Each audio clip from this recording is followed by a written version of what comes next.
Welcome to my YouTube channel. दोस्त, आप लोग मेरे चैनल में जो भी लोग नए दोस्त जुड़ रहे हैं, पुराने दोस्त हैं, सब लोग को लव यू ब्रदर। और मेरे चैनल में आज फिर से स्वागत है शिव सेलर मनीष यादव में। आज मैं बात करूंगा मर्चेंट नेवी में सैलरी क्या है, एफजी में आईटीएफ का, आरपीएसएल कंपनी का हो गया और इंडियन कोस्टल का हो गया, सारा कुछ बताऊंगा। डेक डिपार्टमेंट सीसीएमसी का जो भी है, जो आफ्टर 10th का जीपी रेटिंग करके आते हैं, सीसीएमसी करके आते हैं, उनकी सैलरी बताऊंगा। दोस्तों, आप लोग मेरे वीडियो को कंटिन्यू देखिए, लाइक कीजिए, सब्सक्राइब कीजिए चैनल को और मैसेज कीजिए इंस्टाग्राम पर माही यादव 83।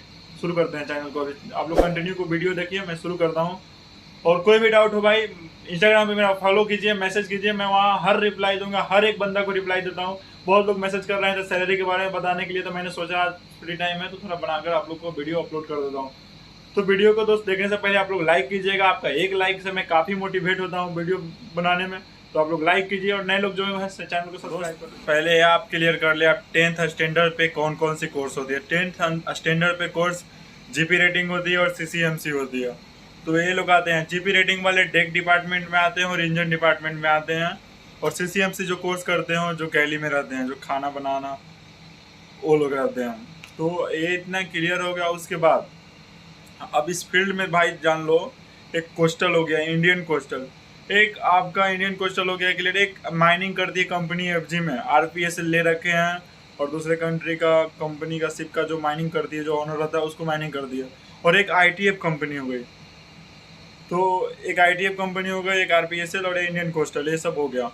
तो मैं आपको बारीकी बारीकी से समझाता हूँ भाई। इसमें भी डिपेंड करता है, सैलरी आपका डिपेंड करता है कंपनी के ऊपर।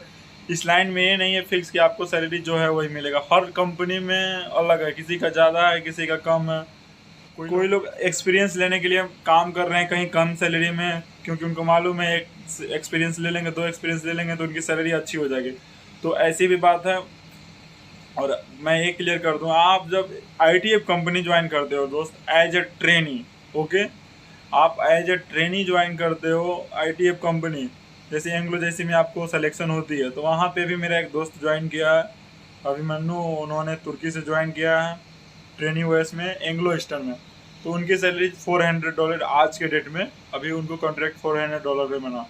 जैसे आईटीएफ कंपनी होगी, जितनी भी आईटीएफ कंपनी हो गई, जो $350 से $400, $350 to $400 एकदम आईटीएफ कंपनी में इतना मिलता ही मिलता है, इससे कम नहीं मिलता। ये क्लियर कर लीजिए। जो अच्छी कंपनी है, एंग्लो है, फ्लीट है, सिनर्जी है, बीडब्ल्यू है, ईएसएम है। आप आईटीएफ में जाते हो तो मिनिमम आपको 30,000 स्टार्टिंग में सैलरी मिलेगी। 30,000 से कम कहीं नहीं मिलेगा अगर आईटीएफ में ज्वाइन करते हो तो। इतना आपका डाउट क्लियर हो जाना चाहिए।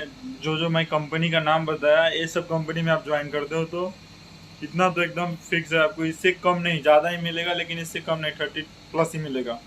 अब आ जाते हैं जैसे कि बहुत से, जैसे आरपीएसएल कंपनी ले रखी है, माइनिंग करती है, जिसके पास 30-40 जहाज ऐसे ही हैं। तो उनकी क्या पोजीशन भाई, तो उनको मैं ये बता दूं, उनकी उनकी सैलरी जैसे वहाँ पे आप ज्वाइन करते हो तो ज़्यादातर जितना भी कंपनी है, जैसे टैंकर वगैरह पे ज्वाइन कर रहे हो, तो फ्रेशर को $250 से ज्वाइनिंग करवाते हैं। जो नए नए बंदे ज्वाइन करते हैं, $200-$250 to $300 के बीच में उनको ज्वाइनिंग करवाते हैं।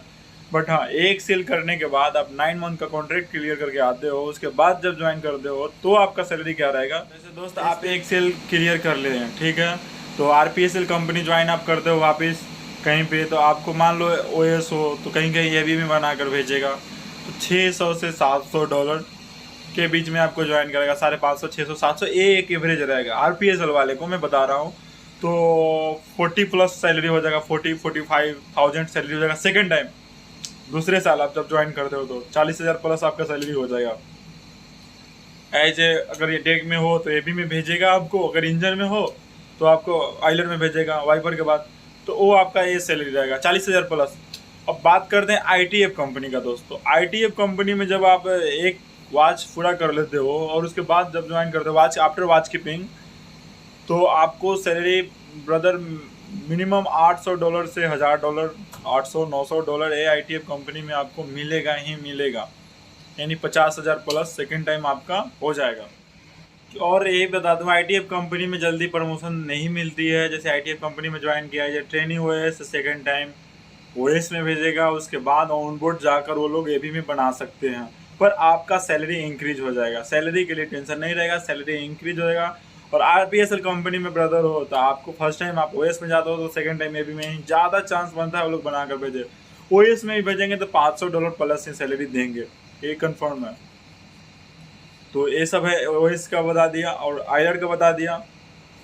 और जैसे कि आप मान लो उसके बाद COP आ जाता है आपके पास।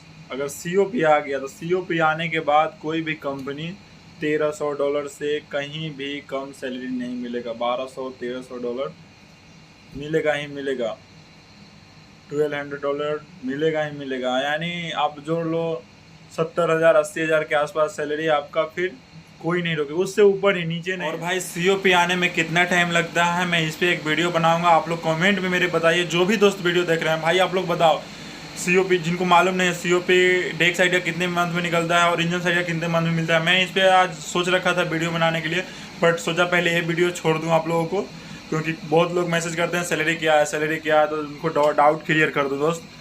तो मैंने ये क्लियर कर दिया। COP के बाद आपको जान लो उससे बढ़ते ही जाएगा $1700-1600 अच्छी अच्छी ITF कंपनी में। अगर RPSL कंपनी में हो तो $1200-1300 आपको सैलरी कोई नहीं रोकेगा।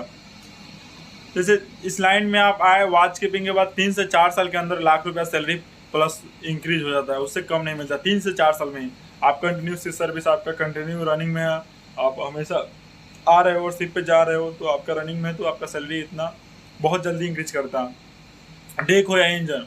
और गैली डिपार्टमेंट का भी दोस्त सैलरी सेम ही है, जैसे हम लोग को इंजन वाले को या डेक वाले को जो सैलरी मिलता है। और मैं दोस्त अब आपको ये बता दूं, कोस्टल में है तो कोस्टल में भाई हर तरह का कंपनी है, ठीक है। तो कोस्टल का बात यहाँ ये हो जाता है कि आप किस कंपनी में किस टाइप का ज्वाइन करना ज़्यादातर तो ऐसे ही एक्सपीरियंस लेने के लिए आते हैं, तो उन लोगों का सैलरी जब स्टार्टिंग में आते हैं तो 10,000 12,000 10,000 15,000 ये देता है। हाँ, उसके बाद जब ज्वाइन करते हो तो 25,000, सेकेंड टाइम 6 महीने के बाद घर जाते हो वापस आते हो तो 25,000 सैलरी 20,000 25,000 मिलने लगता है। कोस्टल का बता रहा हूँ, जो अच्छी अच्छी कंपनी कोस्टल का है वो देता है। तो ये सैलरी रहा कोस्टल का। लेकिन कोस्टल में भाई मैं तो यही बोलूँगा, कोस्टल में अगर हाँ कैरियर शुरू करना चाहते हो, आपके पास पैसा की कमी है तो आप आ सकते हो, कैरियर शुरू कर सकते हो।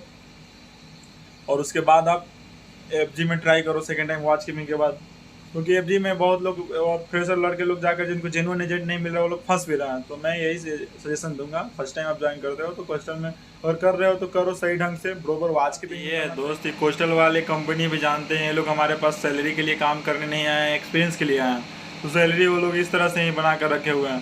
तो बहुत लोग एक एक्सपीरियंस लेकर भाग जाते हैं, इससे पता है कि इधर से एक एक्सपीरियंस लेंगे, सेकंड टाइम अगर FG में जाते हैं तो 40,000 प्लस सैलरी होगा। वॉच कीपिंग के बाद कहीं भी FG में जाओ भाई 40,000 प्लस सैलरी है, तो क्यों ये कोस्टल में? तो वो लोग आते हैं एक्सपीरियंस लेने के लिए, एक स्टाम्प लेने के लिए, जो फ्रेशर का टैग हटाने के लिए, तो इसलिए यही ज़्यादातर ज्वाइन करते हैं। बाकी तो OpenCDC वाले ज़्यादातर ज्वाइन करते हैं। तो यही है, क्वेश्चन में भाई कोई टिकना नहीं चाहता, कोई भी इस लाइन में पैसा कमाने के लिए आया तो पैसा क्यों सेम टाइम वेस्ट करके क्यों इधर रुके। तो सब लोग एक स्टाम्प लेने आता है, कोई बड़ा GRT के चक्कर में आता है, तो कोई करियर शुरू करने के लिए सोचता है। जो गरीब फैमिली से हो, जिनके पास एकदम पैसा का दिक्कत है काफ़ी, तो वो लोग क्या करें, उनके पास ऑप्शन नहीं है, तो कहीं से करियर शुरू करना है तो वो लोग कोस्टल में आकर ज्वाइन कर लेते हैं। तो कोई ये नहीं है, मैंने नहीं रखता है कि कितना कम सैलरी मिल रहा है। आप भाई बहुत जल्दी इंक्रीज, आफ्टर 6 मंथ बाद तो सैलरी आप अगर FG ज्वाइन अच्छी सैलरी मिलेगी, सिंपल सी बात। और मैं एक दोस्त और बता दूँ, सप्लाई वेसल का सैलरी, सप्लाई वेसल का भी सैलरी FG का अच्छा खासा, जैसे दुबई वगैरह में आप लोग ज्वाइन करते हो सप्लाई वेसल पे, तो वहाँ भी $250-300 सैलरी है। तो आप लोग का बेटर होगा अगर सप्लाई वेसल भी FG का मिल रहा है तो कर ले। इंडियन के सप्लाई से अच्छा अगर FG का सप्लाई मिल रहा है तो वो भी सही है। और इंडिया में सप्लाई हो या MBC हो, सब सैलरी सेम है, ऐसा नहीं। ये है इंक्रीज हो जाएगा बहुत जल्दी सेकेंड टाइम अगर इसी कोस्टल में भी ज्वाइन करते हो तो अच्छी सैलरी मिलने लगता है। बट अच्छी कंपनी हो तो, उल्टा सीधा कंपनी में ज्वाइन करोगे तो सैलरी फिर मुश्किल होता है। लेकिन किसी को भी मैं ये सजेशन दूंगा भाई FG में ही ज्वाइन करो, अगर आपके पास पैसा है, बैकअप अच्छा है तो FG में ज्वाइन करो। मतलब फास्ट इंक्रीज, मतलब बहुत तेज़ी से आप आपका सैलरी भी इंक्रीज होगा, अच्छी GRT का स्टाम्प लगेगा ऊपर से, सारा कुछ सही रहेगा। तो दोस्त चलिए, मैं और भी कोई डाउट हो तो आप लोग पूछिए मेरे वीडियो को देखने के लिए।